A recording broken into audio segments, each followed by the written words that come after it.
À tous et bienvenue dans cette nouvelle vidéo. Alors aujourd'hui, on va parler d'une pierre qui est une de mes pierres préférées, la oolite. Alors la oolite qu'on peut retrouver ici en pendentif, voilà, je vous la montre, elle est blanche avec des nervures noires, enfin blanche marbrée oui, avec quelques nervures noires. Alors je vais vous expliquer pourquoi.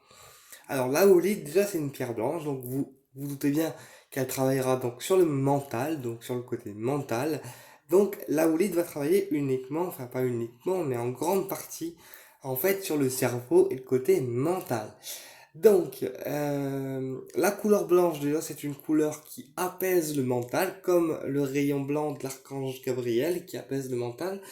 Et ben la houlite, elle va être un peu pareille, dans le sens où elle va apaiser, en fait, toutes les personnes qui cogitent, qui pensent beaucoup la nuit, ou parfois en journée. Alors moi, je la conseille beaucoup aux personnes âgées, parce que les personnes âgées, souvent, ben, comme ils sont âgés, ils se contrarient pour rien, ils cogitent pour rien.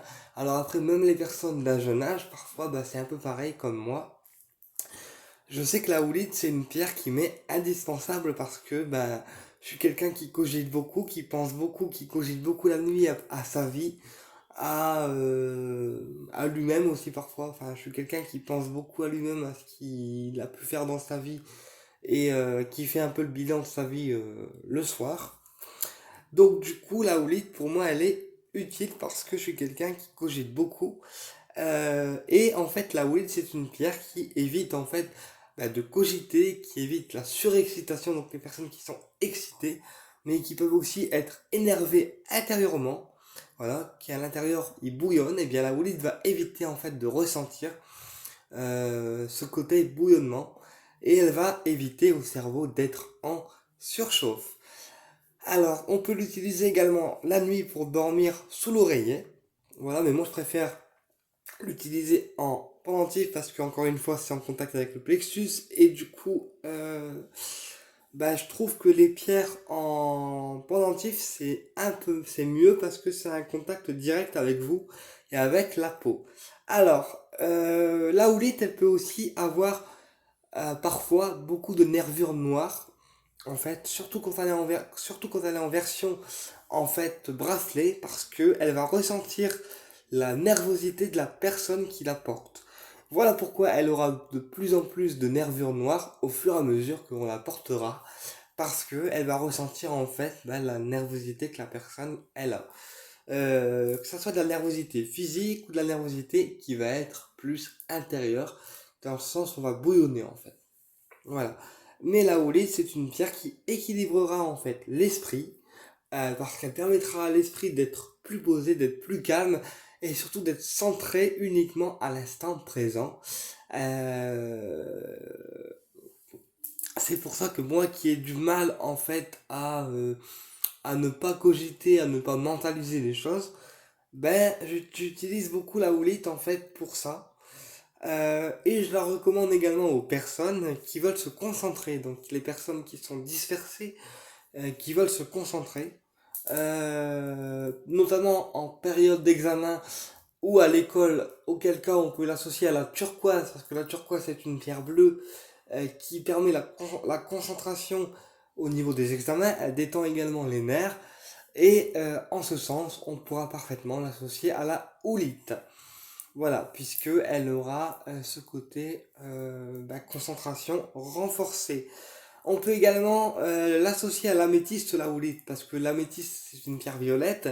Voilà, elle va améliorer la concentration et la houlite va être là un petit peu comme une pierre qui va nettoyer le mental, qui va éviter de cogiter. Et c'est pour ça que moi je la recommande souvent aux personnes qui ont du mal en fait à se concentrer. On peut également l'utiliser pour les personnes qui ont des troubles du comportement, voilà, dans le sens où ils sont trop excités, trop énervés, voilà. Et en ce sens, on la combinera à la calcédoine, qui est une pierre bleue qui va éviter le côté colérique, tout comme la houlite qui peut également éviter en fait tout ce qui va être surexcitation et éviter de s'emporter trop facilement. Et comme moi je suis quelqu'un qui s'emporte très très vite parce que je suis quelqu'un qui voit les choses en fait. Comment vous expliquer ça? Comme je suis quelqu'un qui est médium, et ben je vois un petit peu la face cachée que les gens peuvent avoir, et du coup quand je vois des trucs qui sont pas trop cool et qui me plaisent pas trop, ben je m'emporte assez facilement. Et du coup, bah, c'est pour ça que je porte la houline, parce que des fois, ça me démange de m'emporter par rapport à ce que je peux voir ou ce que je peux entendre, voilà. Bref, mais du coup, ça me démange en fait de m'emporter, et c'est pour ça que je porte aussi la houlite. Et comme je suis quelqu'un qui a le corps qui est électrique, donc euh, parce que je ressens en fait tout ce qui est tellurique, tout ce qui est énergie, portail, etc. Ben, je suis quelqu'un qui a le corps assez électrique, et du coup, ben, la houlite, elle m'aide en fait à nettoyer le mental et à être moins électrique en fait. Donc que ce soit au niveau du corps ou au niveau de l'esprit. Alors la houlite, comme elle est blanche, elle se rechargera à la pleine lune, voilà, mais pas au soleil, parce qu'encore une fois, comme c'est une couleur blanche, eh bien la houlite préférera la pleine lune. D'ailleurs, c'est pour ça que pour les personnes qui portent des pierres anti-stress comme du quartz rose, de la houlite ou de la métiste, voilà, souvent on a les bracelets qui pètent parce que les bracelets ont tellement absorbé sur nous en fait au niveau stress, au niveau angoisse, que bah, les bracelets ils tiennent plus, et souvent soit ils pètent complètement et on les met à la poubelle, d'accord? Soit bah, ils pètent et il faut les faire réparer. Bien que au niveau de lithothérapie, euh, on recommande souvent de les mettre en fait dans la terre, mais bon après qu'on les mette à la poubelle ou dans la terre, c'est pas forcément très grave. Donc voilà.